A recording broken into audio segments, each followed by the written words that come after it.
갈수록 심각해지는 물 오염 문제. 해마다 반복되는 낙동강 녹조. 이제는 마실 물까지 위협받고 있습니다. 그렇게 시작된 물에 대한 사람들의 관심, 연구와 함께 기술 개발로 이어지고 있는데요. 떠오르는 수질 개선 대안, 지금 소개합니다. 낙동강을 뒤덮고 있는 녹조. 강물인지 녹색 물감인지 구분이 되지 않습니다. 일시적인 현상이 아닌 해마다 반복되고 갈수록 심각해지는 문제인데요. 원인을 알고 있다고요? 가장 큰 이유는 우리에게 있었습니다. 낙동강 본류에다가 한 8개 정도의 보를 만들었습니다. 이렇게 되다 보니까 우선 낙동강의 자정 능력, 모래와 수생식물이 해왔던 그런 자정 능력을 전부 다 빼앗아 버렸고, 그다음에 낙동강 저 안동댐부터 시작해서 하구뚝까지 내려오는 유소, 이 물의 흐름이 과거에 비해서 거의 수십 배 이상 늘어난 상태입니다.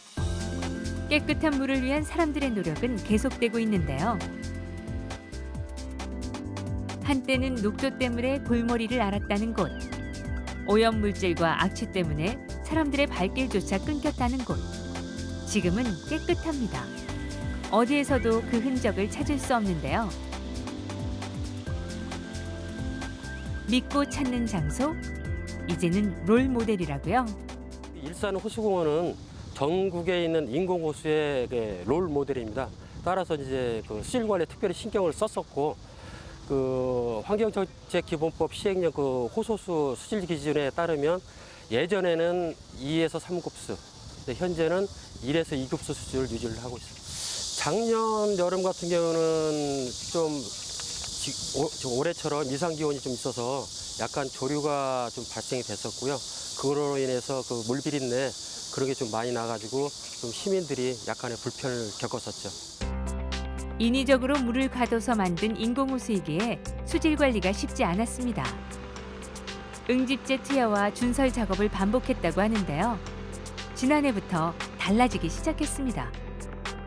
녹조 문제로 4대강이 신음하고 있는 요즘, 그래서 이곳의 수질 관리 비결이 주목받고 있는데요. 그 비결이 뭘까요?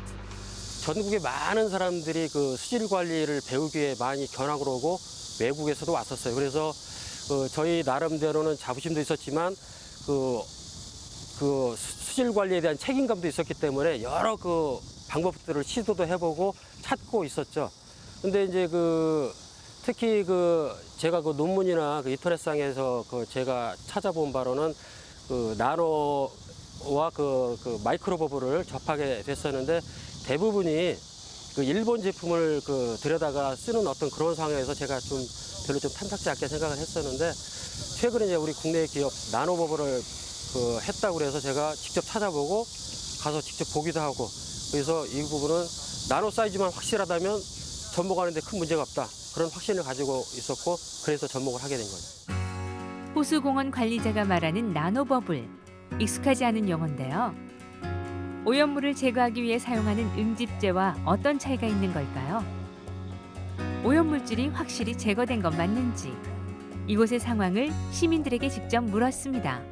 제가 여기 96년도 살 적에는 그때는 물이 아주 깨끗해가지고 자갈 다 보였었는데, 어느 순간부터 자갈도 안 보이고 물비린내 많이 났었고, 근데 어느 순간 보니까 자갈도 조금씩 보이기 시작하고 물비린내 안 나고, 그렇더라고요. 수질 정화 불가능 상황까지 왔던 인공호수를 바꿔놓은 나노버블. 덕분에 곳곳에서 혜택을 보고 있습니다. 친환경적이라는 나노버블에 대해 자세히 알아보기 위해 향한 곳이 있는데요. 나노버블 연구만 5년째 했다는 장순원 대표. 지금도 수질 개선에 힘쓰고 있는데요. 남다른 아픔이 있었다고요? 운영하고 있는 이 사업장에 어류가 너무 많이 폐사를 해서 어떻게 하면 이것을 살릴까 하는 생각을 아주 오래도록 했어요. 근데 방법이 없더라고. 하루에 보통 한 200~300kg씩 죽어 나오니까 고기가. 그래서 이제 이걸 어떻게 하면 살릴까 하는 차원에서 다양한 방법을 선택을 해봤는데 안 됐어요. 그러다 우연치 않게 이제 물이 나가는 호수를 들어보니까 그 주변이 깨끗해져서 이거로 공기를 놓으면 되겠다는 생각을 해서 개발하기 시작했어요. 장순원 대표가 시행착오 끝에 개발한 나노 산소버블 발생 장치. 원심력에 의해 흡입한 공기를 물과 함께 배출해 나노 산소 버블을 물속에 투입시키는 건데요. 버블 사이즈가 작기 때문에 물속에 오래 남는 것이 가능하고 그래서 더욱 수질 개선에도 효과적이라고 합니다. 동력 에너지를 이용해서 공기를 이리 흡입을 합니다. 공기를 이리 흡입하고 공기가 흡입되면은 이 안에 이제 우리가 개발한 부품을 붙여서 물과 공기가 그 안에서 이렇게 그 아주 간단하게 설명하자면은 믹서기 같은 그런 개념으로 분해를 해요. 분해를 해서 이제 이 안을 통과해서 나갔을 때에 우리가 원하는 나노 사이즈가 나오는 그런 시스템으로 되어 있어요. 가장 큰 의문은 나노버블이 어떻게 물속 오염물질을 표면 위로 떠오르게 만드느냐는 겁니다. 대기 중에 산소와 물이 나노산소 버블 장치를 통과하면 천연 신소재와 섞이면서 양이온에서 음이온으로 변환. 음이온인 나노버블은 바닥에 깔린 양이온, 오염물질을 끌어당겨 물 위로 떠오르게 만든다는 건데요. 그 나노버블이라고 하는 그 자체가 공기지 않습니까? 그 공기가 이제 이 호수물에 들어가게 되고 그 공기 속에 들어있는 산소가 물 속으로 이렇게 녹아 들어갑니다. 산소가 충분하게 들어가다 보니까 산소를 먹고 사는 미생물들이 활발하게 활동을 하게 되어서 또 질소하고 인을 계속 이제 섭취를 하게 되는 거죠. 그래서 TP라고 하는 것들이 농도가 이제 떨어지게 되는 거고, 즉 산소를 계속 더 많이 공급을 하게 되면 TNTP는 떨어지게 되어져 있다라는 겁니다. 친환경적인 방식으로 수질을 개선시킨다는 나노 산소 버블 발생 장치. 관심을 가지는 기관이 하나둘 늘고 있는데요. 지난 7월에도 이 시스템을 도입한 곳이 있어 수질 변화를 확인하기 위해 찾아갔습니다.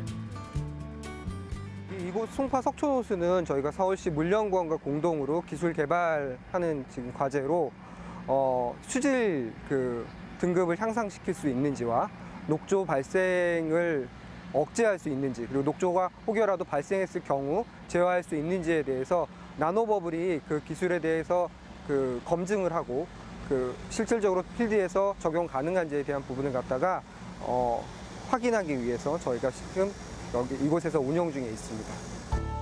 서울시 물연구원에서도 나노버블에 관심을 가지고 있는데요.